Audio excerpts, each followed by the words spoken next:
My name is Margaret, though everyone calls me Grandma Maggie.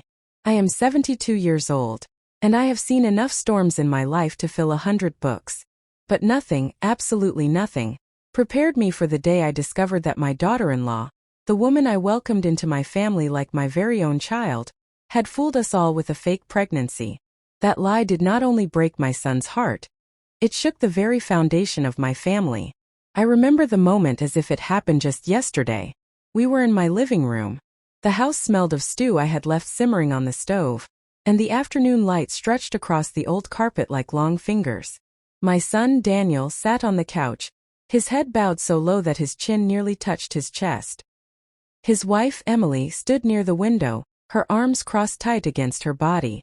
Her face was pale, her lips trembling as if she wanted to say something but couldn't. I had just asked her the question that hung in the air like a sword. "Emily, where is the baby you told us you were carrying?" For months she had touched her belly, smiled at us, accepted gifts, let us plan, let us dream. I had knitted tiny sweaters, my old fingers struggling but determined. I had prayed every night, thanking God for giving me a grandchild at last. Daniel had worked extra shifts, saving money for a crib, for diapers, for everything. Our hearts were full. But on that day, the truth came out. Daniel lifted his head, his eyes swollen from crying. His voice cracked as he whispered, "Mama, there was never a baby." Those words pierced through me like sharp glass. My knees almost gave way, and I gripped the arm of the chair to steady myself. I looked at Emily. She tried to speak, but no sound came out. Only tears rolled down her cheeks. I wanted to scream, to shake her, to ask why. Why would she betray us like this? Why would she build up our hopes only to shatter them? But before I could utter another word, Emily fell to her knees, sobbing loudly. She cried, "Please forgive me. I didn't mean to hurt anyone. I was scared. I was desperate." And just as she confessed that, Daniel stood up so quickly that the chair toppled over. His fists clenched, his body trembling, his voice full of rage. That was when something happened, something even more shocking, something that would change everything forever. Cliffhanger. Now let me take you back so you understand how we even got to this point. My story begins a little over a year earlier, before the storm, when life still seemed normal. I lived in a modest little house on the edge of town. My husband, God rest his soul, had passed away 10 years ago. Since then I lived mostly alone, though Daniel visited often. He was my only child, my joy, my reason to keep pushing on even when my bones ached and the nights felt lonely. Daniel was a good man, hardworking, gentle, and respectful. At 32, he was still single, and people often whispered behind his back, wondering why he hadn't married yet. Some even blamed me, saying I was too protective, too demanding about who he should marry. But that wasn't true.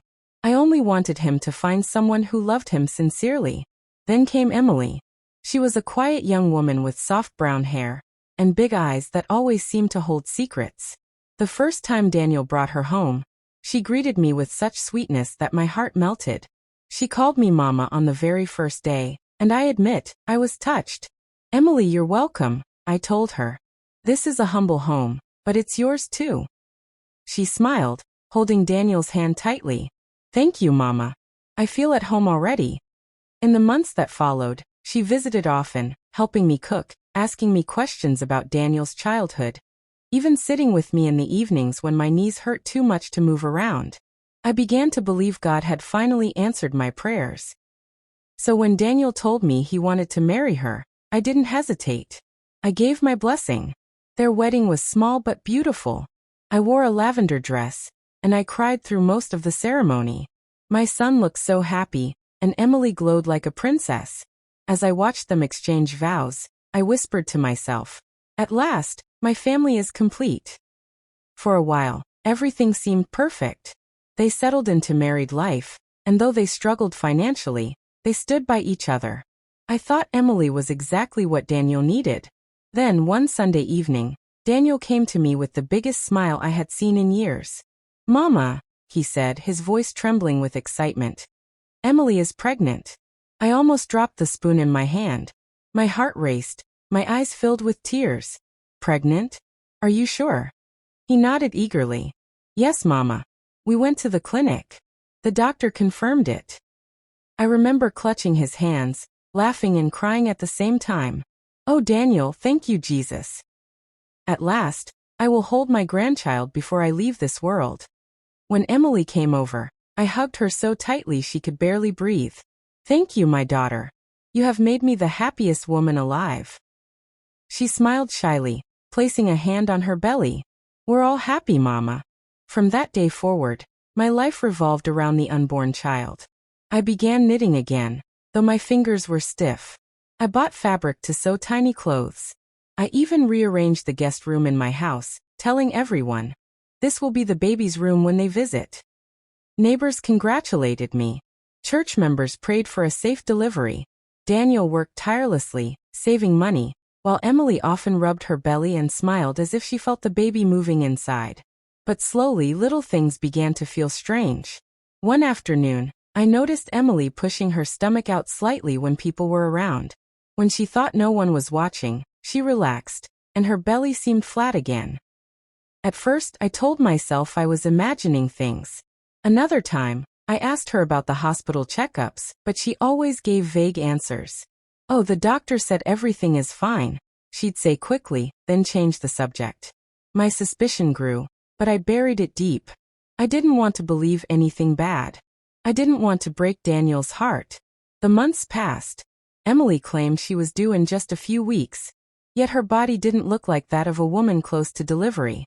People whispered behind her back. Some neighbors even asked me, Mama Maggie, are you sure your daughter-in-law is pregnant? She doesn't look it. I defended her fiercely. Of course she is. Don't you dare spread lies about my family. But deep down, a seed of doubt began to sprout. Then came the day when everything collapsed. Daniel had taken Emily to the hospital after she complained of stomach pains. Hours later, he stormed into my house, his face pale, his hands shaking. Mama, he said, barely able to speak. The doctors, they said there is no baby. Emily was never pregnant. The room spun around me. I clutched my chest, struggling to breathe. What do you mean, no baby? That's impossible. She showed us, she told us. Daniel broke down, crying like a little boy. She lied, Mama. She lied to all of us. By the time Emily arrived, the truth could no longer be hidden. That was the moment I told you about in the beginning. When I confronted her in my living room, when Daniel's rage boiled over, when Emily begged for forgiveness. And just when I thought things couldn't get worse, Daniel made a decision that shook me to my core. Daniel's voice thundered through the room, and for a moment, I thought the walls themselves would crumble. He pointed at Emily with trembling hands, his eyes red and swollen, his chest heaving with anger. It's over, Emily, he shouted. I can't live with a liar. Pack your things and leave my house tonight. My heart broke in two. The man I raised, the gentle, forgiving son who never even shouted at me once, was now filled with so much rage I barely recognized him. His whole body shook, and his fists were clenched so tightly that I feared he might strike her. Daniel, no. I cried, rushing to stand between them. My knees almost buckled, but I spread my arms wide like a shield. Don't do this in anger, my son. Don't throw away your marriage in one moment of fury. But Daniel's jaw tightened. He wouldn't even look at me. His voice cracked, but it was steady. Mama, you don't understand. She played with my heart. She played with your heart. With everyone's. She knew how badly we wanted a child, and she lied. How can I forgive that? Emily knelt on the floor, sobbing uncontrollably. Her tears soaked into the carpet, her hair sticking to her damp face. She reached for his legs, clutching them as if her life depended on it. Daniel, please, she wailed. I was wrong, I know I was wrong. But I didn't mean for it to go this far. I was scared that if I couldn't give you a child, you'd leave me. I just wanted to make you happy. Just for a while. Until I could figure things out. Her words stabbed at me like knives. I wanted to be angry. I wanted to scream at her for the shame, the humiliation, the betrayal. But when I looked at her trembling hands and broken voice, I saw not just a liar, but a desperate young woman drowning in her own fear. Daniel shoved her hands away. His face twisted in pain. Figure things out? You let me work overtime for a baby that never existed. You let my mother knit clothes for a ghost. You let me dream, Emily. You let me name a child that wasn't even real. His voice cracked completely, and tears poured down his face. Do you know what that did to me? Emily cried harder, covering her face. I placed my hands on Daniel's arms, trying to calm him. Son, I know she has hurt us all. But listen to me, anger is like fire. If you let it burn too long, it destroys everything. Don't let this one mistake burn down the entire house. He pulled away from me and paced the room like a caged lion. Mama, this isn't one mistake. This is betrayal. This is deceit. How do you come back from something like this? Silence filled the room, heavy and suffocating. The only sound was Emily's sobs and Daniel's heavy breathing. My own heart pounded like a drum in my chest. Finally, Daniel stopped pacing and faced her again. His words were cold, sharp as a blade. You have until tomorrow morning to leave. I don't want to see you in my house again. Emily gasped, clutching her chest. Daniel, please don't do this. Where will I go? What will people say? Daniel shook his head. You should have thought about that before you lied. I wanted to protest, but my throat closed up. I knew arguing would only fan the flames. Instead, I whispered, Son, at least let us sleep on this matter. Morning brings clearer minds. But Daniel's mind was set. He stormed out of the room, slamming the door so hard the windows rattled. Emily collapsed completely, her sobs echoing through the house. I stood frozen, torn between anger and pity. And that was when I realized the truth. This was only the beginning of the storm. That night, I couldn't sleep. I sat in my rocking chair, staring at the wall. My knitting needles lay abandoned on the table beside me, the tiny half-finished sweater mocking me with every glance. I thought of the nights I had prayed for a grandchild. The joy that had filled me when Emily announced her pregnancy. The way neighbors congratulated me at church. The gifts that piled up in anticipation. All of it gone. All of it built on lies. But then I thought of Emily. Alone. Desperate. Perhaps broken inside in ways I could not see. She had made a terrible mistake, yes, but was she truly evil? Or just scared? My thoughts were interrupted by a soft knock on my door. It was Emily. Her face was pale, her eyes swollen from crying, her lips trembling. She looked so fragile, like a leaf about to be blown away by the wind. Mama, she whispered. Can I talk to you? I hesitated but nodded. She stepped inside and sat on the edge of the chair, wringing her hands nervously. Mama, she began, her voice shaky.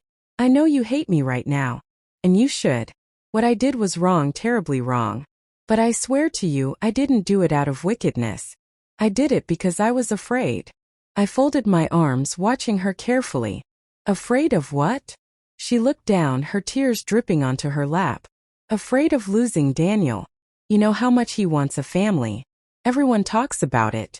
Everyone expects it. When months passed and nothing happened, I panicked. I thought if he realized I couldn't give him a child, he would leave me. So elite. At first, I thought I would confess quickly, but the lie grew bigger and bigger until I couldn't escape. Her words broke my heart, but they also made me angrier. Emily, don't you see? By lying, you didn't protect your marriage. You destroyed it. Daniel doesn't know how to trust you anymore. She nodded, sobbing quietly. I know I've ruined everything. But Mama, please help me. Don't let him throw me out like trash. I love him. I love this family. I made a mistake, but I can change. I closed my eyes and took a deep breath. I wanted to help, but part of me wondered if forgiveness was even possible. Could a wound this deep ever heal? Before I could answer, I heard heavy footsteps in the hallway. Daniel appeared in the doorway, his face still hard, his voice colder than ice. What are you doing here, Emily? He demanded. Emily jumped to her feet, trembling. Daniel, I was just talking to Mama. Please hear me out. But Daniel cut her off. There's nothing left to say. You're leaving in the morning. Emily looked at me desperately, as if I held the power to save her. My heart ached. I reached out my hand, but before I could speak, Daniel shouted words that made my blood run cold. I'd rather live alone forever than share my life with a liar. This marriage is dead, Emily. And so are all the dreams we built together. Emily collapsed to the floor, screaming. And in that moment I realized something far worse was about to happen next. Emily lay on the floor, her sobs echoing through the room, and for the first time that night, I feared for her life. Her chest rose and fell rapidly, her hands clutching at her throat as if she couldn't breathe. "Emily!" I cried, rushing toward her. My knee screamed in pain, but I ignored it. I touched her shoulder, shaking her lightly. "Get up, child, please. Don't do this to yourself." Daniel stood frozen at the doorway, his jaw tight, his fists still clenched. But when Emily's body went limp for a moment, his anger cracked. He rushed forward, kneeling beside her. "Emily! Emily, stop this!" he shouted, shaking her arms. His voice trembled now, more from fear than rage. She opened her eyes weakly, tears streaming. "If you leave me, Daniel, I have nothing." "Nothing," her voice broke, and her body trembled. "I don't want to live without you." My heart broke all over again. This was no longer about lies or betrayal. This was about a young woman who had lost her way, whose fear had driven her to foolishness, and who now teetered on the edge of despair. "Son," I whispered urgently, gripping Daniel's arm. "Please. Anger can wait. But this is life and death." Daniel swallowed hard, torn between his fury and his concern. He finally gathered Emily into his arms. She buried her face against his chest, sobbing. For a moment, the room fell silent except for the sound of their broken breathing. Then Daniel's voice cracked as he whispered, "Why, Emily? Why didn't you trust me? Did you really think I would leave you just because we couldn't have a child?" Emily looked up at him with swollen eyes. "Yes, I thought you'd see me as worthless. Everyone talks about women who can't give birth. They call them cursed. I didn't want to be that woman, Daniel. Not for you. Not for your family." Daniel shook his head, tears streaming freely now. "I never saw you as worthless. I loved you for who you were, not just for the children we might have. But now," he trailed off, choking on his words. I sat back slowly, my heart heavy. I could see both sides, the deep wound Daniel carried and the desperation that had driven Emily. Finally, I spoke softly but firmly. "My children, listen to me. Marriage is not built only on children. It is built on trust, on truth, on standing by each other even when the world points fingers. Emily, you were wrong to lie. Very wrong. But Daniel, if you throw her away now, you may regret it for the rest of your life. Don't let bitterness guide you." Daniel closed his eyes tightly, pressing his forehead against Emily's. For a long moment no one spoke. Then he pulled away, standing to his feet. His voice was low but filled with exhaustion. "I need air. I can't think right now." He walked out, slamming the door behind him, leaving Emily trembling in my arms. The next morning Daniel didn't return home. His phone went straight to voicemail. Emily was a wreck, pacing the house like a ghost, wringing her hands. "Mama, what if he never comes back?" she cried. I sighed deeply, stirring the porridge on the stove. "He will. He's just hurt. Wounds this deep need time. Don't push him too hard. Give him space." But in my heart I wasn't sure. My son had never been this angry before. By evening, neighbors began whispering. Word had spread that Emily's pregnancy was fake. Some looked at me with pity, others with scorn. At the market, I overheard two women whispering. So all that celebration was for nothing? Imagine the shame. That poor boy worked so hard for a child that didn't exist. My cheeks burned, but I walked past with my head held high. Inside, however, I felt like a fragile glass that had been cracked. When I got home, Emily was sitting by the window, staring blankly outside. "They all know, Mama," she whispered. "The whole town knows. I can't show my face anymore." I placed a hand on her shoulder. "Mistakes can bury you if you let them, but they can also teach you if you face them." She turned to me, her eyes swollen. "Do you hate me?" I hesitated, then shook my head. "No, child. I don't hate you. I hate what you did. But hate only destroys. And I've seen enough destruction in my life." Her lips trembled as fresh tears spilled down her cheeks. That night, I prayed harder than I had in years. I begged God to soften Daniel's heart, to heal Emily's brokenness, to restore my family. But deep down, I feared we were only at the beginning of a much darker road. 2 days later, Daniel returned. His eyes were hollow, his clothes wrinkled as if he hadn't slept. He sat at the table without a word. Emily rushed to him, kneeling beside his chair. Daniel, please don't leave me. I'll do anything to fix this.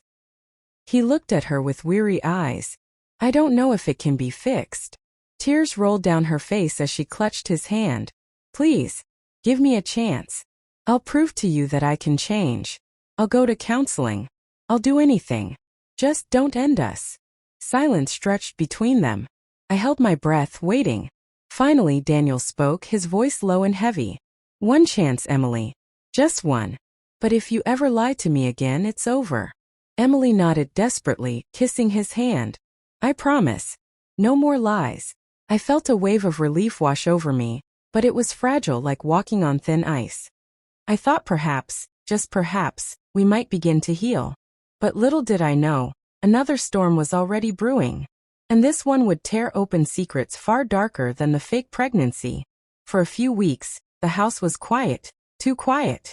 Daniel and Emily spoke only in short, careful sentences, as if afraid that one wrong word would shatter the fragile peace between them. I watched them move around each other like strangers, each step heavy with unspoken pain. I tried to encourage them. I cooked their favorite meals, told little stories from Daniel's childhood, and even tried to make them laugh with my old, tired jokes. But the laughter never lasted. One evening, as we sat together at the table, Daniel pushed his food away. I can't eat, Mama, he said softly. His eyes were distant, as if he were looking at something far beyond the walls. Emily reached for his hand, but he pulled away. Daniel, she whispered. I'm trying. I'm really trying. He looked at her for a long moment, then said, Trying doesn't erase the past. He stood up and walked out of the room. Emily's face crumbled. She turned to me, her eyes pleading. Mama, what do I do? He's slipping away from me. I sighed deeply, placing a hand on hers. Child, trust is like glass. Once broken, you can glue it back, but the cracks will always show. You must be patient. And you must be honest, always honest. No more secrets. She nodded slowly, wiping her tears. I understand. But even as she said those words, I noticed something in her eyes, a flicker of fear, a shadow that told me there was still more she was hiding. One morning, about a month later, Daniel came into the house with a letter in his hand. His face was pale, his lips tight. Mama, he said, his voice low. Do you know what this is? He handed me the paper. I unfolded it, my hands trembling. It was a hospital report. I read it once, twice, then a third time, my stomach twisting tighter with each word. It wasn't just about the fake pregnancy. It was about something far worse. The report stated clearly. Emily had been visiting the hospital long before she claimed to be pregnant, for fertility tests. I looked up at Daniel, my mouth dry. Son, what does this mean? His eyes filled with tears. It means she already knew she couldn't conceive. She knew before she lied about the pregnancy. Mama, she hid this from me. All this time. The floor seemed to spin beneath me. I pressed my hand against my chest, struggling to breathe. Emily entered the room just then, carrying laundry. When she saw the paper in my hands, she froze. The color drained from her face. Emily, Daniel said, his voice trembling with fury. You knew, didn't you? You knew you couldn't have children, and instead of telling me the truth, you lied. You made me believe a child was coming. Emily dropped the laundry basket, clothes spilling across the floor. Daniel, please let me explain. Explain what? Daniel snapped. His voice thundered, and I flinched.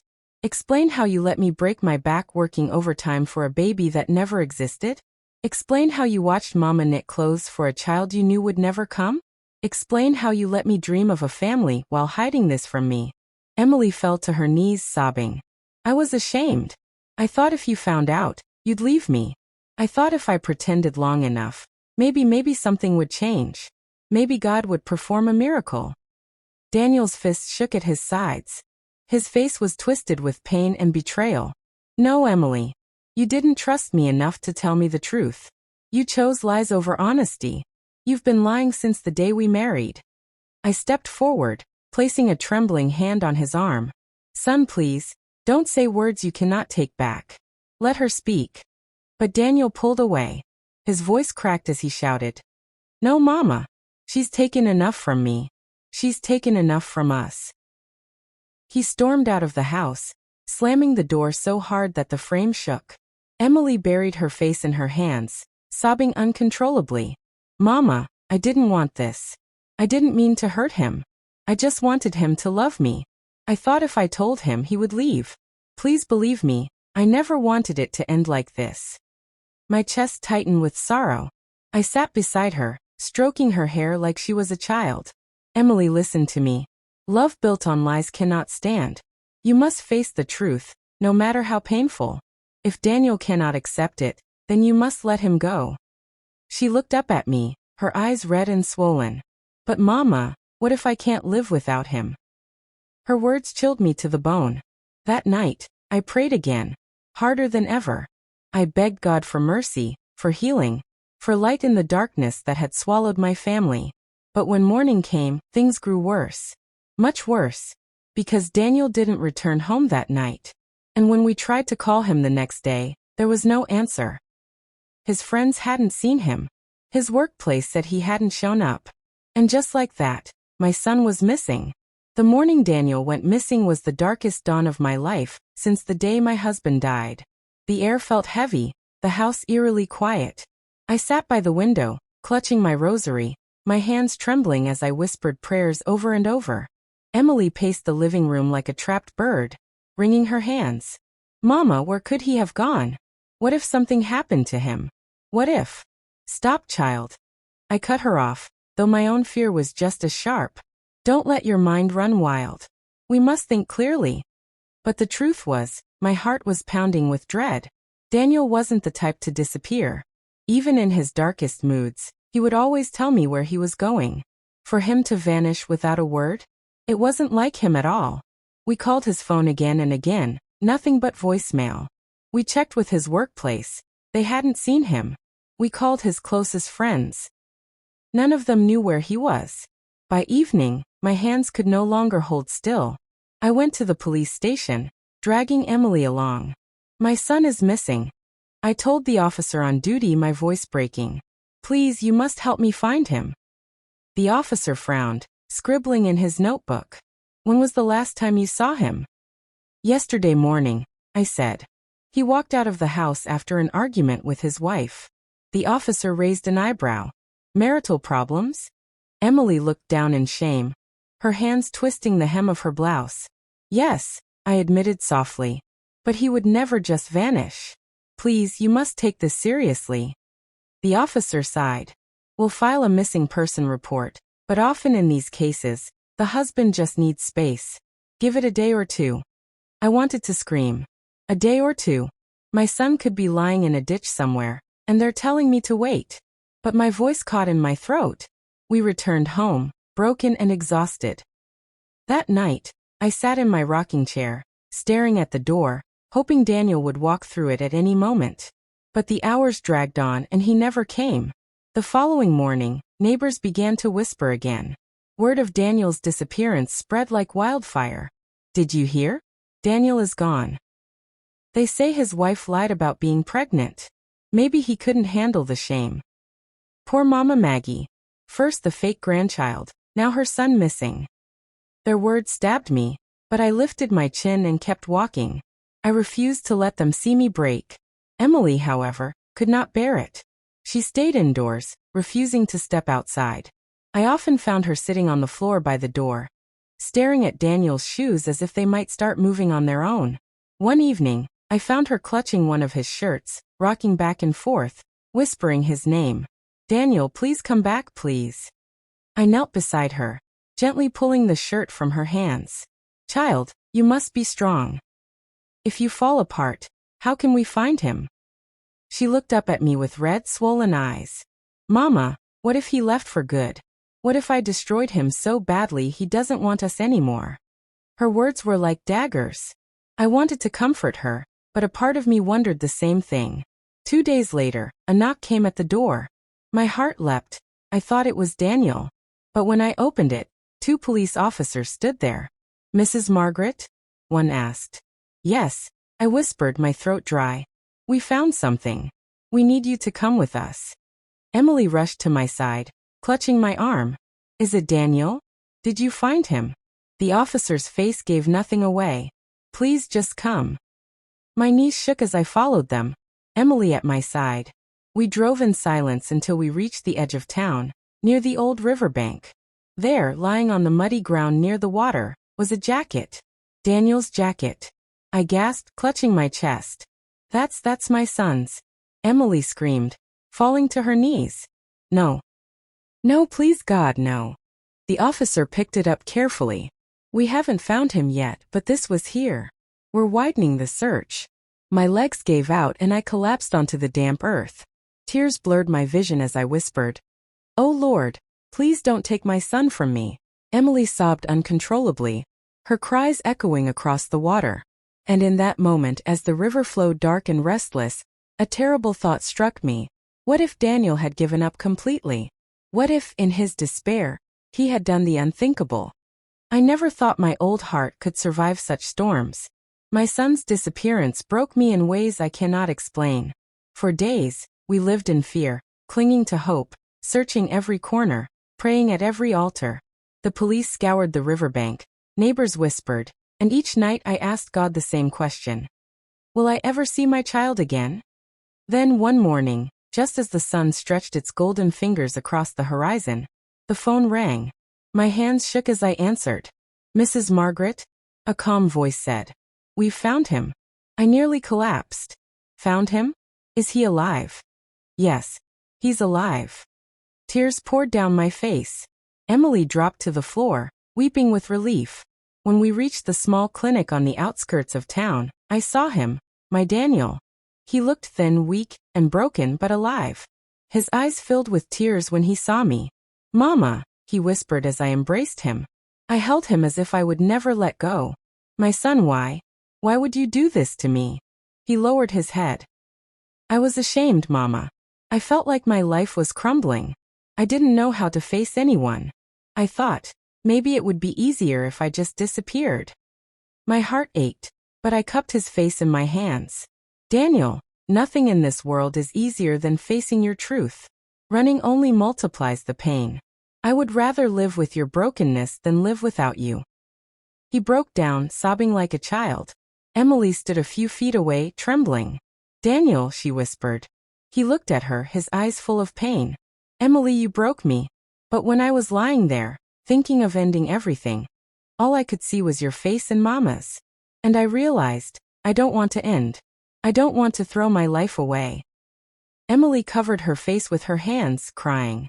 "I'm sorry. I'm so sorry." For a long while no one spoke. Only the sound of our tears filled the room. In the weeks that followed, Daniel slowly recovered.